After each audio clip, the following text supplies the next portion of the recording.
Just 10 seconds after Flight 830 from Sydney to San Francisco took to the air, video by plane spotter New York Aviation got clear images of fluid spewing from the plane. It looks as if it's coming from the rear right landing gear. The crew of the Boeing 777-300 jet continued over the ocean for a while before turning around. Video from a passenger shows the crew dumping fuel before landing. The plane landed safely back at the airport in Sydney, and no one was injured.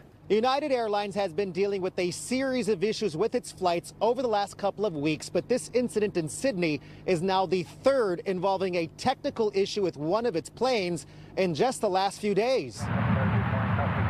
Last Thursday, a wheel fell off a rear landing gear just as a United 777-200 took off from San Francisco headed to Japan.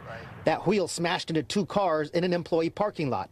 And Friday, a United Airbus 320 took off from SFO headed to Mexico City, but it had to reroute to LA because of a hydraulic issue. Why are these things happening, considering all of them seem to be tied to San Francisco?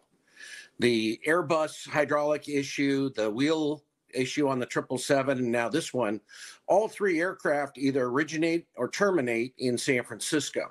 In a statement from United, a spokesperson says each incident will be investigated individually along with federal regulators. The statement reads in parts, each of these events is distinct and unrelated to one another. Safety is our top priority, and we'll continue to do everything we can to keep our customers and employees safe.